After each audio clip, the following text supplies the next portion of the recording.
Welcome to H&MV ESG Podcast. The E is for environmental, the S for social, and the G is for governance. Each week we'll dive into one of the three pillars. I'm Sinead. And I'm Kate.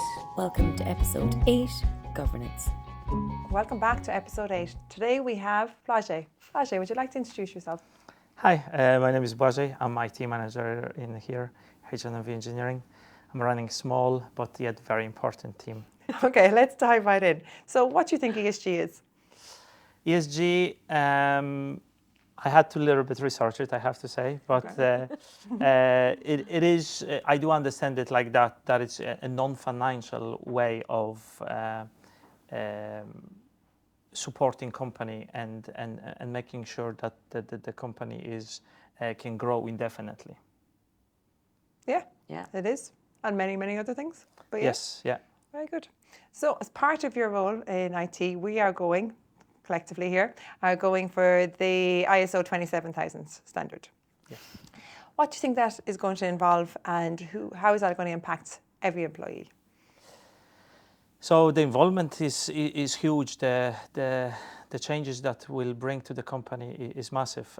How it will affect every employee will differs, depends on the employee. But main thing what will happen is every employee will have a better understanding of data security, security in general, as well as data flows and what to do and what not to do in order to help company stay secure, because at the end of the day, every person is the weakest link of any IT systems, and they can let in the bad guys in essentially. True. So information security is not an IT standard? No, it's not IT standards. It have a lot of IT aspects to it, but it's a data standard. So company is data.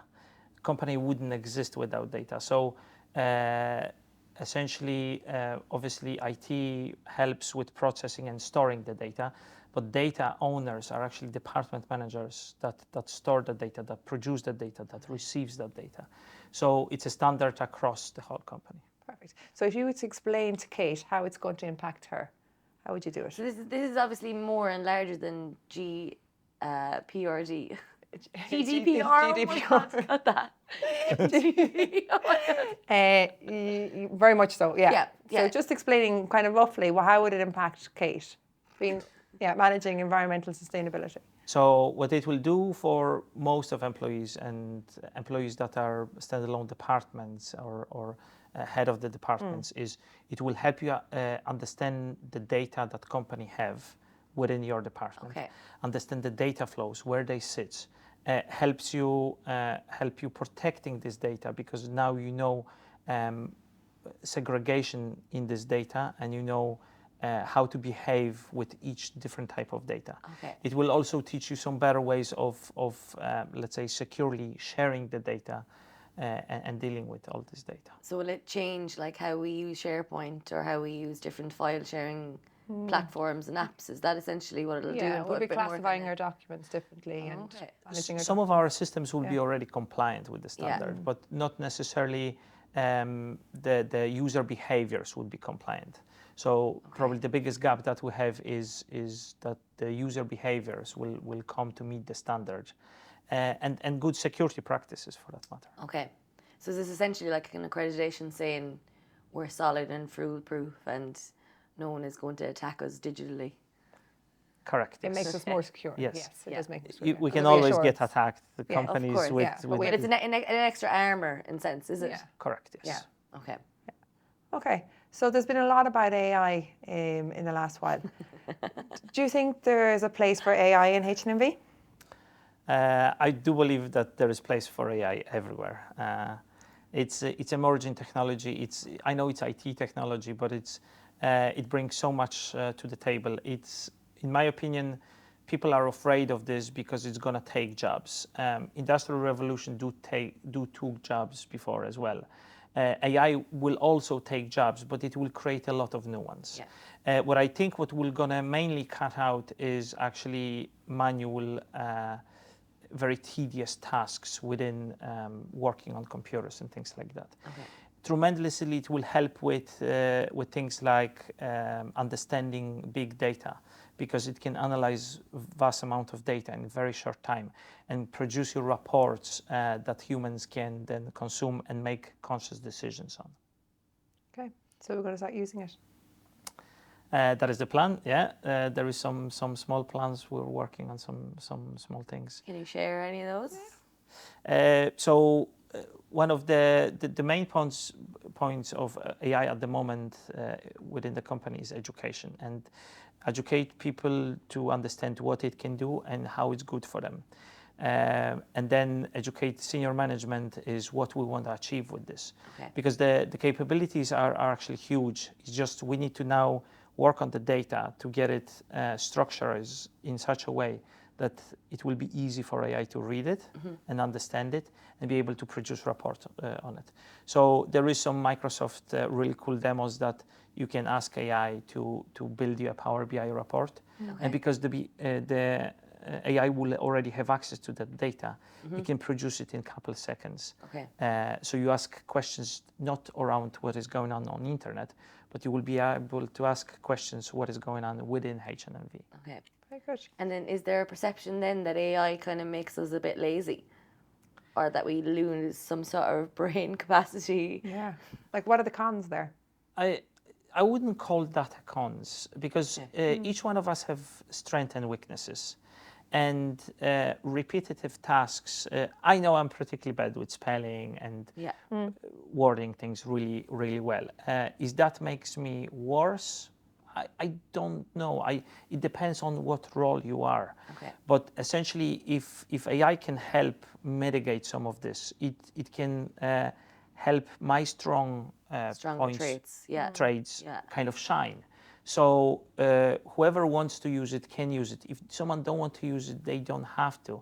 That being said, they will be losing out on huge possibilities. Probably makes people more creative and stuff then. Just get you start thinking, to be honest. Yeah. Start you. Yeah. There is some industries like artists that I see potentially they might be mostly wiped out. Just because generating simple image or a poem or stuff like that, it's much easier with AI, and for most people the result will be good enough. Okay. So yeah, unless someone will to pay way more for a very recognized artist. Does that have to be some sort of like stamp or accreditation thing, obviously, then moving forward with art? I know that's beyond us, but you still have to remember creative genes, and Yeah. writing a poem isn't just about, I want a poem about trees.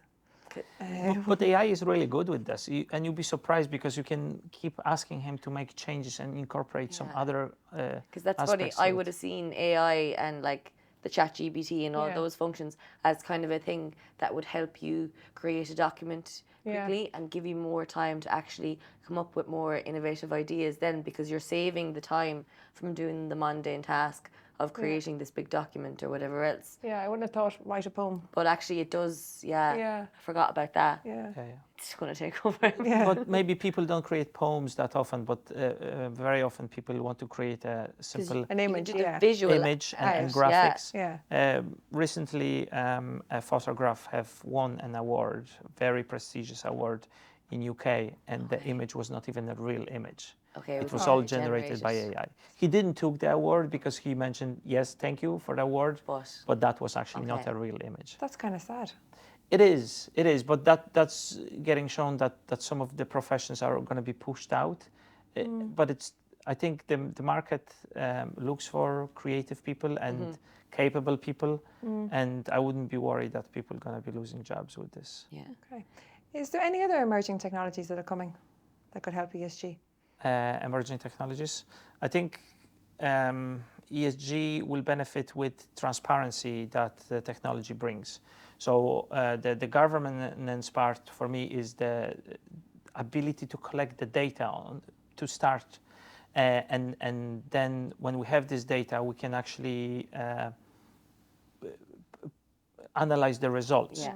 So obviously collecting data and even AI, this is all technologies that can help with this. Collecting certain metrics automatically, remotely. That all helps. Yeah. Very good. Because I can imagine it could like spit out. It's just one big massive brain of computer amalgamation, really, that can just spit out your reports in any which way you want. Like, so we can get anything we want now.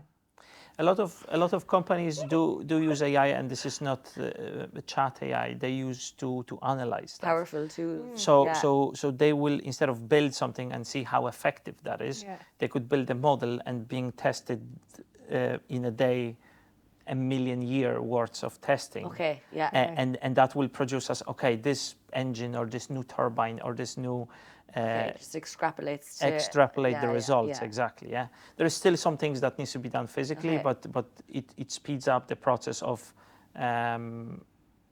new technologies that are around energy, like fusion is if fusion going to be designed, there will be no problem with sustainable energy.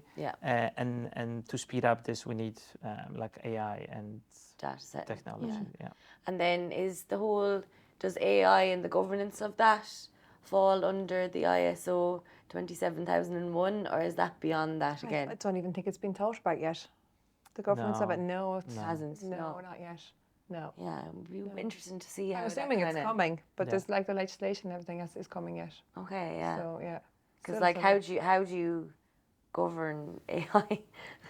I don't know. Well, there has to be rules there. That's what Microsoft is designing right now. The Copilot, what they call it's an AI that you can put governance around it.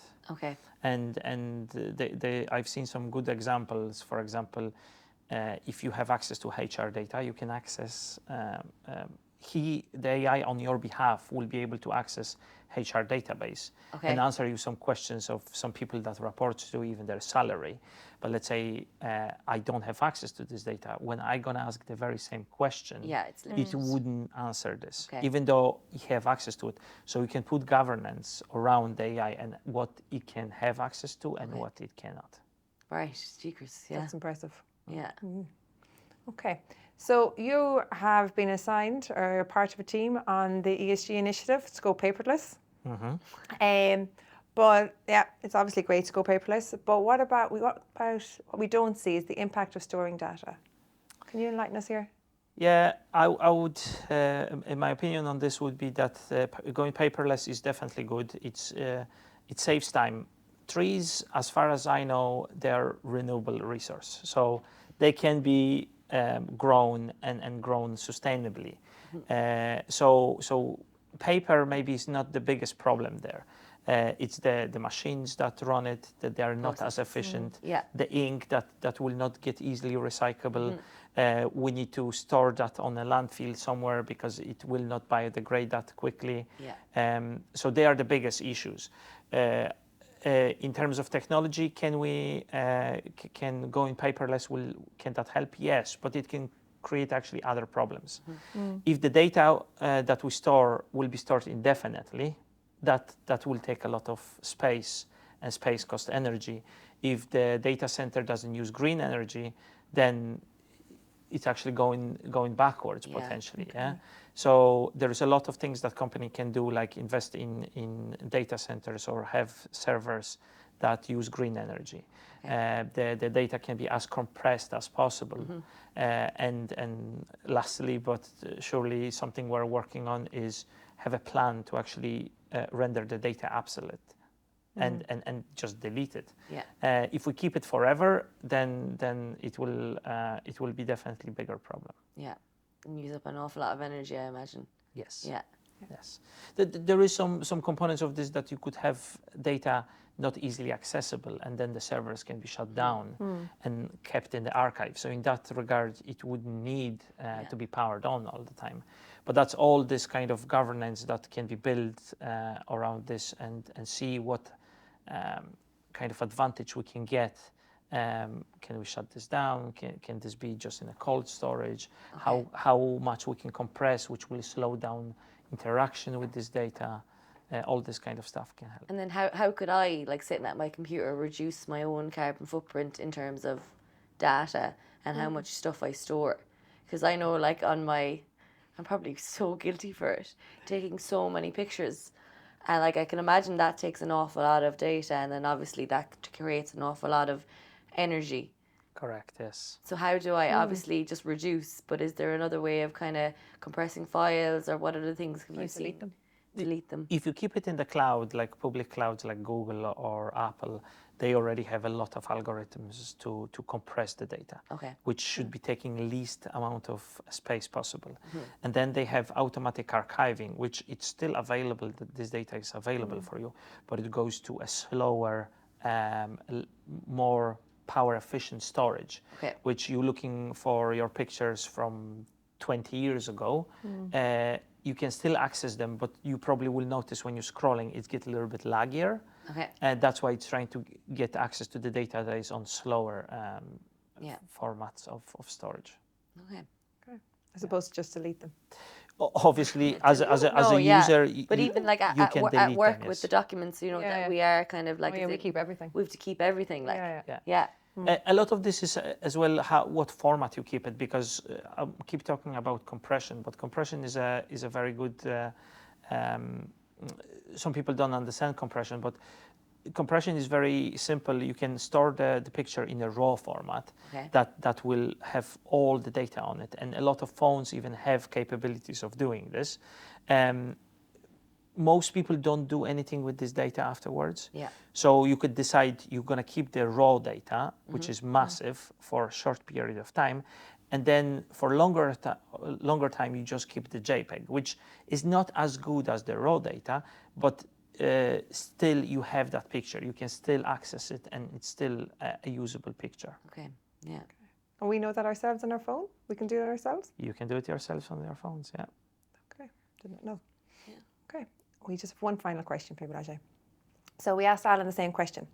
How do we go about engaging our employees and our stakeholders on the importance of governance? Yeah, that's a difficult one. I like difficult one for me, at least, because I'm always good with technology, not so good with people. So making people do what they should do, or what I want them to do is plant chips or something. There you go. I would go that direction. Yeah, that. Why would you give them that idea? Well, like AI implanting chips, like IT guy. That will be the way to do it. That will guarantee the result. Yeah. So mind control. Mind control. Mind control. Okay, that would work. But what I think is education. I know Alan mentioned education. You can't beat education, but actually numbers. So people, I think, will listen more when you can give them examples of what they do. I know we have one initiative here that we want to reduce printing and want to potentially present users with the data. So if someone will tell me, Błażej, can you print a little bit less? It will be like, yeah, whatever. But if I will be automatically getting a report is, Błażej, you just print this month that many pages, which use that much woods and that much ink, putting it into like credible context, and that will be on the landfill for X amount of years. That gives data which is directed to me, which help with the piece that is training, I think.